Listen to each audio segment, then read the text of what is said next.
What's going on, everybody? Welcome back to the channel. Today we're going to be talking about some of the things that I've been posting here on my YouTube channel, on my community page, making fun of Arcade1Up for some of the decisions they've been making, some of those non-arcade products we've seen them come out with recently. And while this is all in good fun, I'm starting to wonder, are these jokes for real?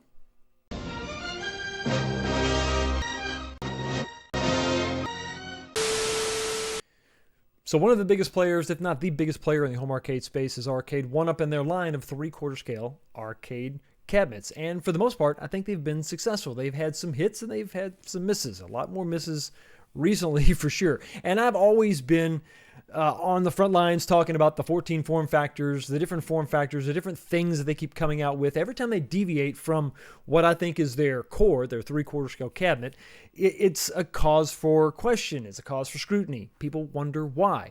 And a lot of these things have been, we try to rationalize why they're doing this, why they're doing that. And some of the things like Casinocade, I know that has an audience. Now, just because it doesn't, matter for me, if it's not something that I want, I have to understand that I'm not the only one on the planet. I'm not the only one in this space. I have to be reminded of that from time to time. So if it doesn't cater to me, that's fine.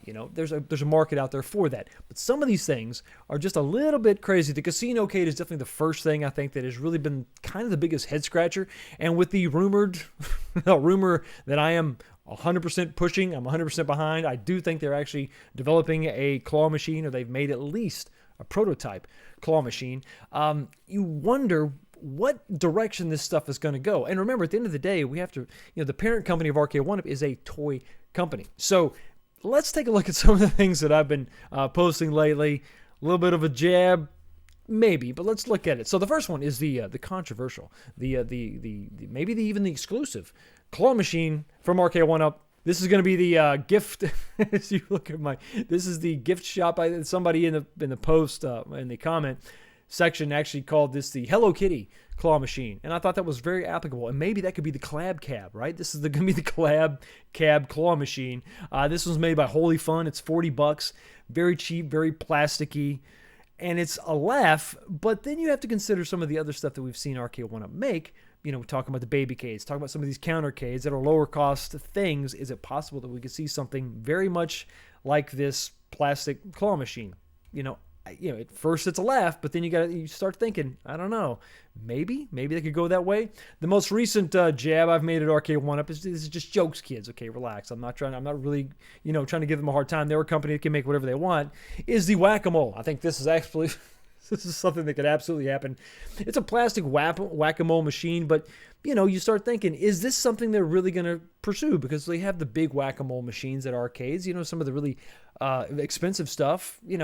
Some of the Dave & Buster's still have some form of whack-a-mole in their arcades. So could we see something like this on a pedestal? I mean, maybe. I guess it's possible.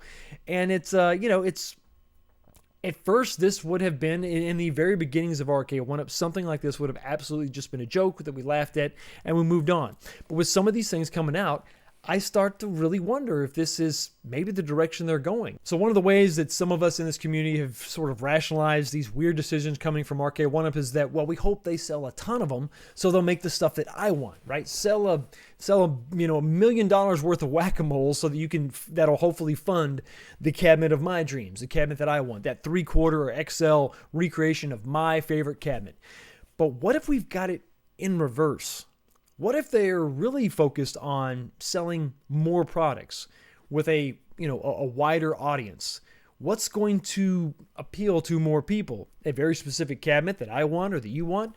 Or maybe a whack-a-mole, which is a throwaway thing, an item. Maybe it's $150 or $200. That price point is much more palatable for random people, the normies out there, the arcade normies that just kind of want to pick something up to put in a man cave or a game room.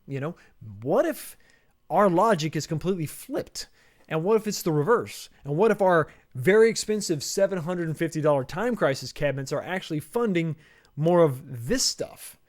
And then you got to wonder, what is the direction of the company? Are we just fooling ourselves into thinking that the company is going to go in the direction we want them to go? More XL cabs, more titles, chase after licensing? Or is that profit margin a little more appealing in the whack-a-mole section of the population? I don't really know.